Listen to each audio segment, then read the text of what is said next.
कनिया कहेले कहेले कि हमार बलमुआ बहुत बढ़िया हवन। अरे दादा हो आजकल के बलमुआ लोग तो चाय लिया के बिस्तर पर देता लोग। हां पहले के बलमुआ रहे कि चाय खोजे, अब तो चाय खुदे बिस्तर पर आ जाता। का हो दोनों टाइम गोड़ो दबाते हो अच्छा जाता बियाह नहीं के भाई कहलो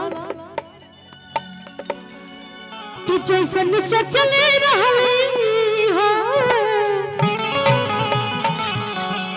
जैसन सोचले रहली वैसन पियवा।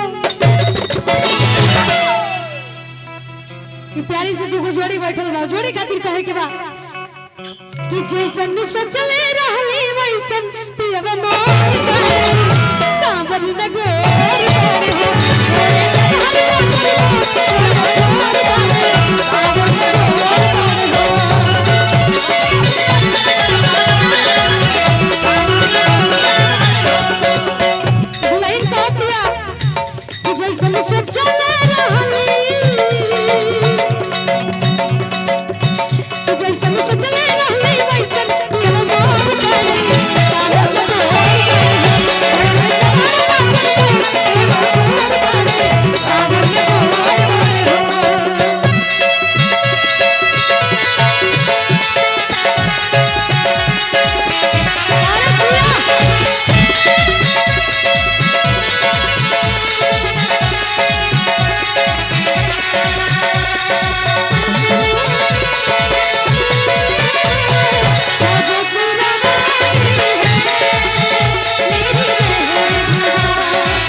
हेलो तनी रिवर्स में रुक के तनी टेम्पो ज्यादा कि बड़ा नीक लागला अबलम जी की बोलिया अजब से ले बड़ा आपन घर बोलिया। कि बड़ा नीक लागला अबलम जी की बोलिया अजब से ले बड़ा आपन घर बोलिया।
पत्नी कहती है कि दिल में जो बात बा सुनी जी, आज दिल बात बात हमसे कहलिए न जाला आधार निकले तो देह सुखराला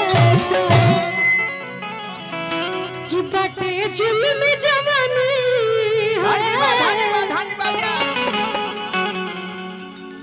बाप रे। इनके कहां से लेके आयल बनी जान? ये हांगकांग से आइल बा। हांगकांग से आइल बिया। अब आयल बिया की हां हां सब करी पाहुन ना। पाहुन की पाहुनी भैया तने के बेस खाली बोलता है। अब है ने अब हेलो हेलो हेलो अरे तो बुझाता कि एंकरिंग करे खातिर तू बा। तीनों के छू सकत नहीं हम, इनके छू सकत नहीं क्या? एकदम एकदम तू छुई त बस गड़बड़ा जाए। हेलो हेलो हेलो तू छुओ तो कोई बात नहीं। छू सकत नहीं ना तनी अगर हाला करके बताएंगे तो छू दई आओ हारो से गले मिल रही। बाप रे छू ले तने खाली तू छू लो। ठीक है तो बा कितने लगा के हाल हमसे कहलो न जाला हाय इशारा करत हो गमछा वाले कैमरा वाले के है हां हां बियाह हो भइल बा बियाह हो गई पहले गाँव ना भइल हो हाँ तो आजकल पहले गौने होते फिर बिया फिर तिलक कि दिलवा के हाल हमसे अकाल में जाला अच्छा तनी बैठा है ना जब नया नया बियाह होला हां हमरो बैठे नहीं क्यों होता तनी बेटी पतो ही के लूर सौर सीखो ना मेहरारू आवेला आवेले सॉरी यार मेहरारू आवेले नया इतना प्यार आवेला मेहरारू पर हां हां तू हमार रानी हो आए हाय तू हमार दिलबर जानी हो तू हमर सोना हो तू हमार चांदी हो तू हमर पोपो हो बाबू हम लोग थोड़ा साइड जाइए ई हाल बा 2-4 साल बीतेला तो फिर मेहरारू के कीमत बुझा जाला पत्नी कहेले कि पति देव हां हां माने प्राणनाथ हां स्वामीनाथ हमके तो बुझाला कि दाढ़ी बनावे के कहली कि पति देव बियाह नया नया होला एकदम लइकवा कुल घुंघटा में घुसल रहल हमार बियाह नहीं के भइल मन बताओ तनी अनुभव बा घुसल रहल से कहल से कि आजकल के तो जो लड़की आवत तड़ी सब कहत तड़ी से कि बाबू सोना आहा जानू हां करेजा खाना खइलू हो अरे मेरा बच्चा कि जब से वारम भाई बाबू जी के लइका आ करल हरदम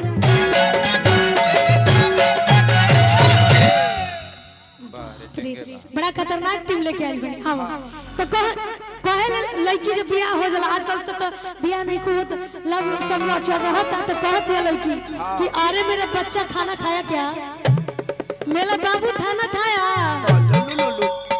तो कह करी कि दिलवा के हाल हमसे अकाल में जाला अधोल निकलता हंसी हराला और ब्रेक कि बाटे जुल्म जवानी कि बाटे जुल्म जवानी चंदा के चकोर बाड़ी सांवर न गोर